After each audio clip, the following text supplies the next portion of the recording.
आज भारत देश में जगह जगह बाबा साहब अंबेडकर की प्रतिमा देखने को मिलती है। पर क्या आपको ये पता है कि बाबा साहब की पहली प्रतिमा कब, किसने और कहां लगवाई थी? क्या आपको पता है कि जब बाबा साहब की पहली प्रतिमा स्थापित की गई, तो क्या बाबा साहब उस समय जीवित थे? आज हम इस वीडियो में इसी के बारे में चर्चा करने वाले हैं।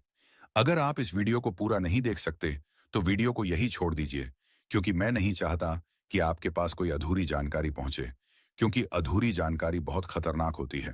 जय भीम दोस्तों, आप देख रहे हैं आज का अंबेडकरवादी यूट्यूब चैनल। अगर अभी तक आपने इस चैनल को सब्सक्राइब नहीं किया है तो कर लीजिए, और अगर आपने कर लिया है तो कमेंट में ये जरूर बताइए कि ये वीडियो आप कहां से देख रहे हैं। दोस्तों, इस वीडियो को अधिक से अधिक शेयर करना बहुत जरूरी है, क्योंकि मेरा मानना है कि बाबा साहब से संबंधित हर जानकारी भारत के जन जन तक पहुंचे, और ये जिम्मेदारी हम आप पर छोड़ते हैं। चलिए, अब वीडियो को ध्यान से सुनने और समझने का प्रयास कीजिए। साल था 1950।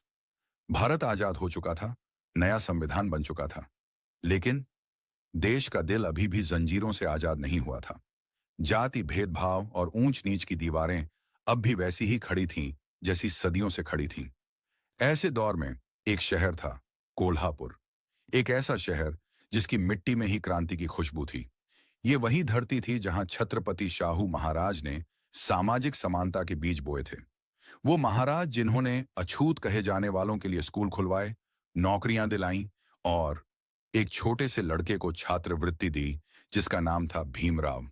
अब सुनिए उस ऐतिहासिक दिन की कहानी, जब इतिहास खुद झुक गया था। बाबा साहेब आम्बेडकर, जो अब भारत के संविधान निर्माता बन चुके थे, देश के पहले कानून मंत्री बन चुके थे, लेकिन दिलों में जगह बनाना अभी बाकी था। उसी समय कोल्हापुर के एक साधारण से सामाजिक कार्यकर्ता भाई माधवराव बागल ने एक असाधारण निर्णय लिया। उन्होंने सोचा, देश ने आजादी देखी, संविधान देखा, अब इस देश को अपने असली नायक का चेहरा भी देखना चाहिए। पत्थर में तराशा हुआ, अमर रूप में। लेकिन कौन था ये नायक, और कहां बनने वाली थी उसकी पहली प्रतिमा? शहर के बीचों बीच एक चौराहा था, बिंदु चौक। वो जगह जहां लोग हर रोज आते जाते थे, लेकिन किसी ने कभी सोचा नहीं था कि एक दिन वहीं इतिहास लिखा जाएगा। बागल जी चुपचाप तैयारियों में जुट गए। लोगों ने विरोध किया, बातें बनाई, डराया भी। क्यों कर रहे हो ये सब? समाज बर्दाश्त नहीं करेगा। लेकिन उनका जवाब साफ था, जिसने हमें इंसान कहा, हम उसके सम्मान में पीछे कैसे हट सकते हैं? और फिर आया वो दिन, 9 दिसंबर 1950। शहर की सड़कों पर सन्नाटा था, लेकिन दिलों में तूफान। लोग धीरे धीरे बिंदु चौक की ओर बढ़ रहे थे।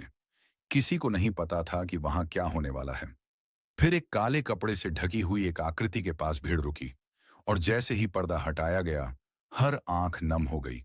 वो थी डॉक्टर बाबा साहेब आम्बेडकर की पहली स्थायी प्रतिमा।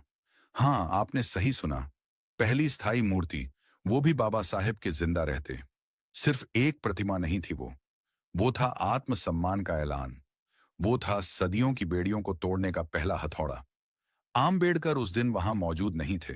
वो दिल्ली में अपने कर्तव्यों में व्यस्त थे, लेकिन इस पूरे आयोजन की जानकारी और सहमति उनके पास थी। उनकी आत्मा वहां थी, हर उस व्यक्ति की आंखों में जिसने उसे देखा, हर उस दिल में जिसने उसे महसूस किया। इस मूर्ति के साथ एक परंपरा शुरू हुई, जो 1928 में पुणे में एक अस्थायी मूर्ति से शुरू हुई थी, अब कोल्हापुर में एक स्थायी स्वरूप में बदल चुकी थी। और इसके बाद पूरा भारत जागा। हर गली, हर शहर में बाबा साहेब की मूर्तियां लगने लगीं। वो अब सिर्फ एक नेता नहीं थे, एक विचार बन चुके थे।